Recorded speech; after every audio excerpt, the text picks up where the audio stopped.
So this is my first attempt. You guys are my guinea pigs, okay? I've attended a number of these over the years. They've been doing these at the Great Law Recital for the last 6 years. It's usually just one day. And we've had Bob Antone out here a number of times and Howard Elijah.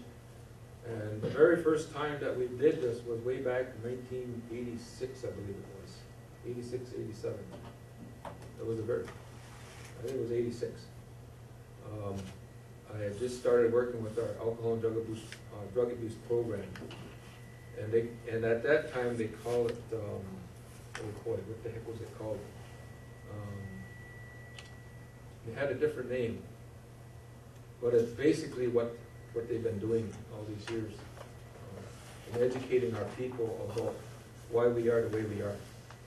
And it has to do with our history. And that was my very first experience in terms of learning anything about our history. Because, you know, when I went to school, there was nothing. There wasn't anything, you know, in senior high school or grade school or middle school about Oneida that I can recall. And there wasn't anything in my home that cultural or ceremonial that was ours, or in the community that I can remember. I know in the WPA collection back in 1939, when they started that project, there were stories in there about some of our stuff, some of our traditional ceremonies. And I can remember my great uncle, Anderson Cornelius, and my grandpa talking about those people. That's what he says. And showing me where they used to gather. And come to find out, when I was real little, I used to go over there and help that old guy out. He's an old Indian guy. And he was like a farmer. We used to go and go help him with his farm. And when I was just a little guy. And that was pointed out to me later. Well, that's where they used to gather over there. It was up on E. So just near where you lived there. Yeah, this way a bit. There's an old house there. It's not there anymore. But growing up, you know, in terms of understanding anything about our culture, our language, I heard the language in the community. You know, my grandpa lived next door, Philip Summers, fluent speaker, always talking, and there was all those old people over there talking and laughing and stuff. I had uncles, great uncles, a couple doors down too, who liked to drink, and I remember hearing them arguing in the language, and oi. But in my home, there was no language or anything like that. English was the only language, you know. And but growing up, I always wondered about that. You know, I went to the Methodist church, and they had a I don't know what you call it. Assimilation plan, I don't know what it is. But to get people to go there, and they say, well, if you come 4 Sundays in a row, you get a candy bar. That's why I had so many rotten teeth. But sitting there, you know, listening to that, it didn't stick for me. And for some reason, there was a voice inside of me that said, this isn't yours. I kept hearing it.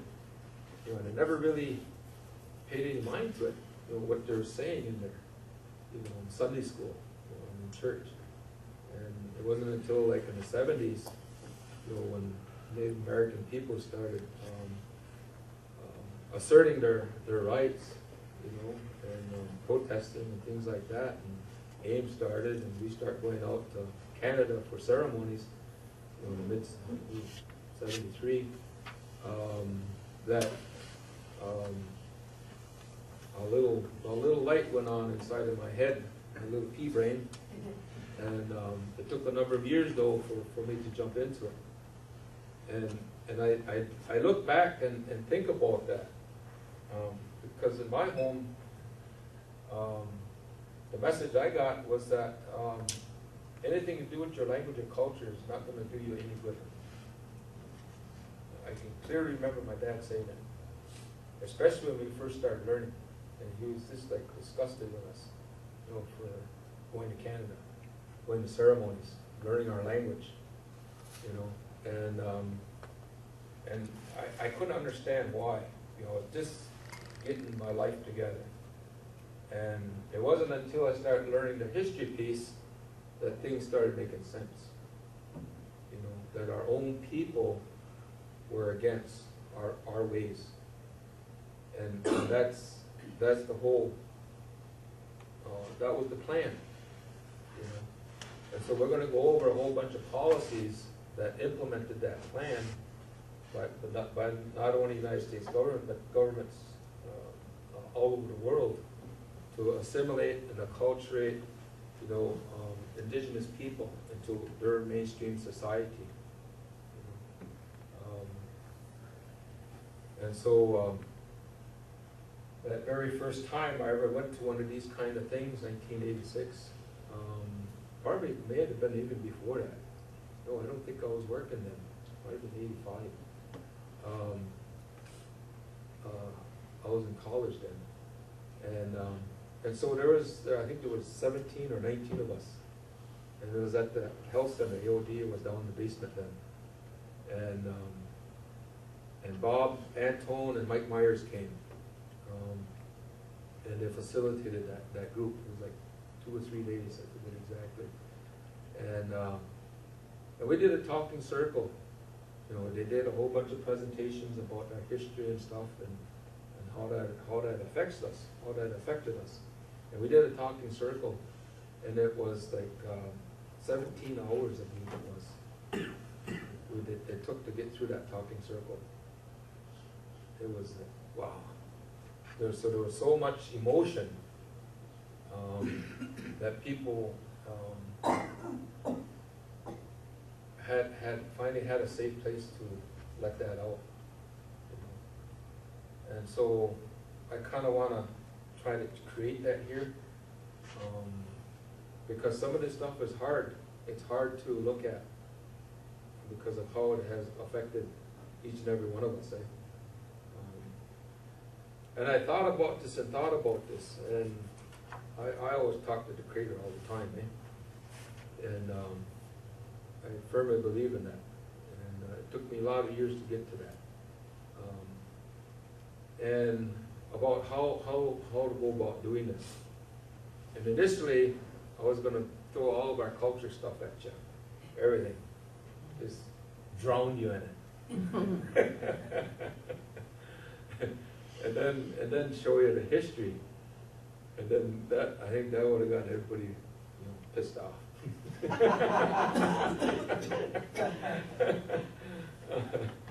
And so the last couple of days I was thinking about it, and I said, geez, we should probably go look at that first. Because we all been affected by it, and in one shape or matter of form, right? And so, just to remind everybody, turn their cell phones off, turn your ears on, and if you have any questions at any time, you know, just flag me down. You have a little, you have this in your packet, this Oneida philosophy. And I want to start off with this here, to kind of explain a little bit about us. And it's throughout our history, the United people have consistently placed a high value and belief in living in harmony with nature and all living beings. So that derives from our teachings. That's the purpose of the opening. This belief has been perpetuated through our language and culture and has been sustained for over 450 years of effort to eliminate both our people as well as our culture and language through assimilation. And so they're talking about all these policies, international policies that were in place prior to Columbus coming here. The strength for our survival evolves from our cultural beliefs and our relationships with all things the Creator placed upon and around our Mother Earth. Well, this is a belief. This is a belief that all these cultural teachings, all the cult, our history, all those things is what's going to help us today. Our customs and traditions recognize and maintain that mankind is a purposeful, intelligent being seeking to establish a way of life that allows them and all people and things to coexist in mutually desirable pursuits.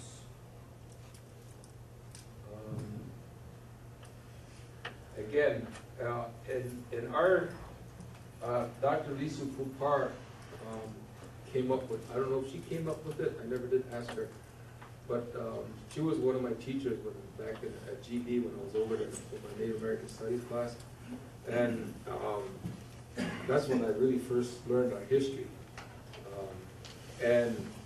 She talks about the 4 R's in our culture, indigenous cultures, and you know, go to schools here and talk about the 3 R's, right? Reading, math, arithmetic, is that right? Reading, math, something like that. Don't either. But for indigenous cultures, we have 4, and I kind of alluded to them and explained about the opening. It's about respect.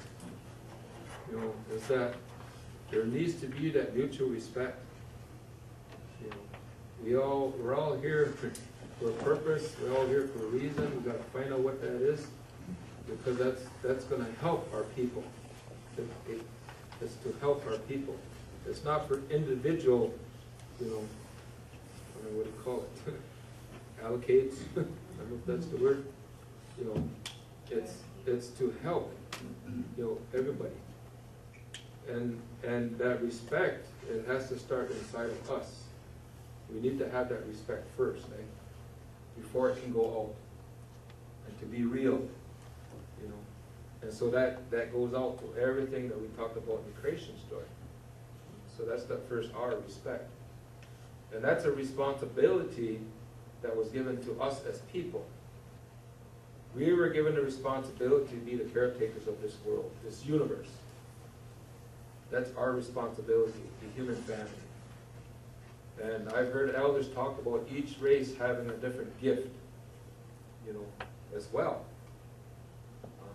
But we all collectively have that responsibility. And so if we think about it, I have to be able to be responsible for myself first before that can go out.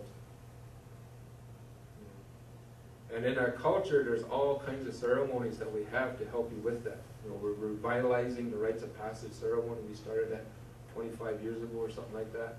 You know, and it's coming back, you know, more. And the Mohawks, those guys, they really developed a good program. They've been doing it for about 12 years now, and it's really changed the community, the youth. You know, a couple of years ago, they had like 80 kids in the program.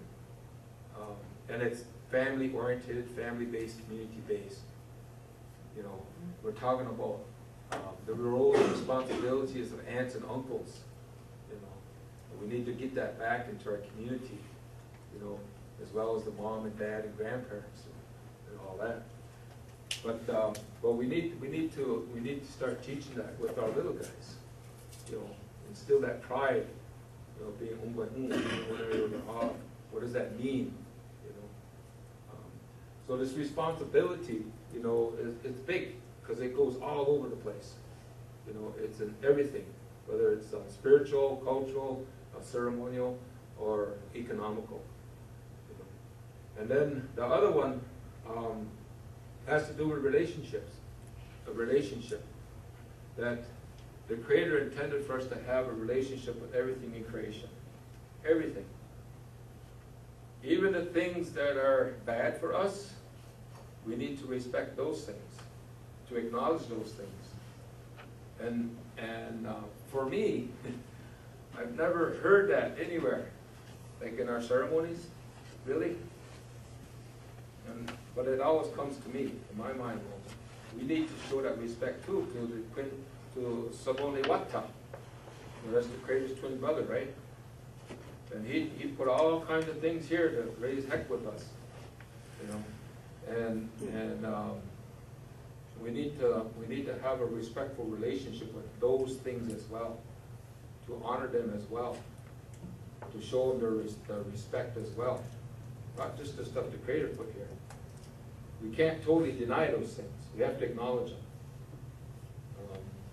them. And so that relationship, you know, having that respectful relationship, you know, with everything in creation. See, again, it comes back to me. How do I feel about myself? What do I think about myself? What are some things that I can change about myself? You know, what are some things that maybe I'm ashamed of, that maybe I did in the past, that I need to forgive myself, or I need to forgive somebody? See, this is all about growing and finding that peace. Because ultimately, that's the final goal. To find skana go. Skana go. What does that really mean? My grandpa, I remember when he lived to be like 94 years old, and I go visit him, because I was learning language, and I go to him.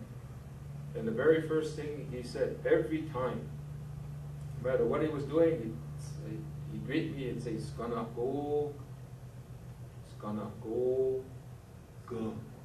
See, that God didn't come out. It was skana go. No, skana go, please.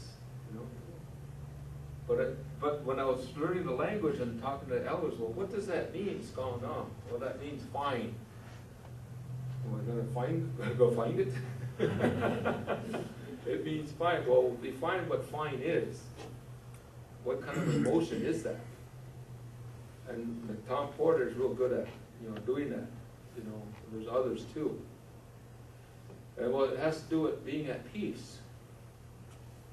You know, it has to do with being a calmness about your whole being, a sereneness, a real pleasantness. That's gone on. So when we go put that go on there, now we bring it. Oh boy, that takes us up to the sky world. That's what that world is. That's gonna go. It's utopia.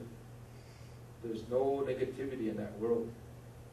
You know, death don't occur. There's no hunger, no thirst. You know, to think of anything bad don't exist in that world. You know, and that's the ultimate goal here, is to have that inside. It's gonna go. And so we have to connect the things that's going up here, what's going on in here. And that pathway always needs to be cleaned. You know, we have to cleanse that all the time to have that peace. You know? And so it's how I carry myself, the things I say, the things I do, the things I think. You know, those are the roadblocks that's preventing me from having that skana go. You know, so it's a constant journey, you know, down that path the Creator intended for each and every one of us to walk on, you know, to obtain that. And the last one is reciprocity. That's our fourth R. That's why we do ceremonies. We forgot how to do that at one time in our history. And we became very, very mean and cruel, and we even started eating each other. We've got stories about that. And so a messenger came and set everything back in order. And so we do those ceremonies, you know, as a way of giving back, of acknowledging, not just taking. And just take what you need, you know. There again is our tobacco, the Oyumpa'um, our native tobacco. You know, when you go and pick number 6, you know, you find that patch. There's going to be one that's going to be standing up. You know, that's the leader. You go and you talk to that one. That's the one you offer tobacco to. That's the one you don't pick. And you take what you need. You go hunting, you harvest anything, a deer. You lay down that tobacco on that body. You thank that spirit of that deer, because that's going to sustain us. We're always giving back, you know. And so through songs and dance and speeches, that's how we do that, you know. And that's something that we were to do every day. So this morning, Yawako Dagyat Diesel. Dagyat Diesel. Remember I said Sungwayat Diesel? We're talking about him now. But when I say Dagyat Diesel, I'm talking directly to him. My creator. Not yours.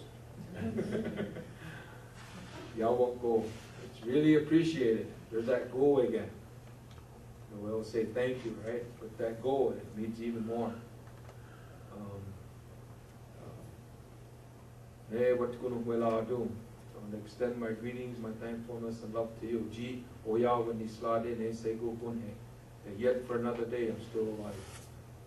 And then I sing my song to the Creator for that.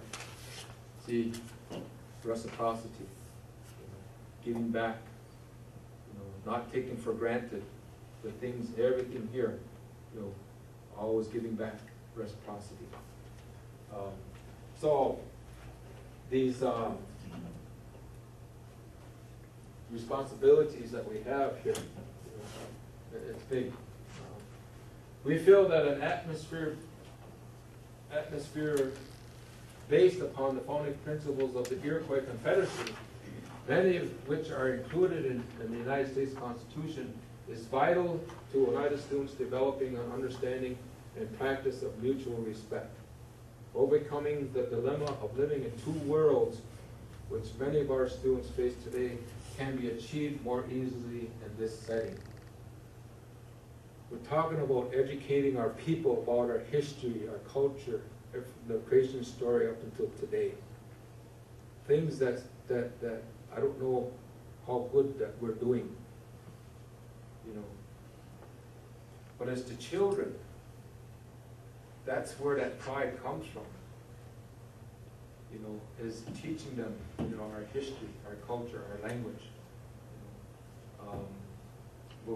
and everybody else in between, the eldest person as well. Because for so many years, it's been brushed aside, and we're trying to bring that back, the things that we've been doing in our community here, the revitalization the last, 40 years, with the things that we're bringing back here. We see how that's impacting our youth today. You can see it.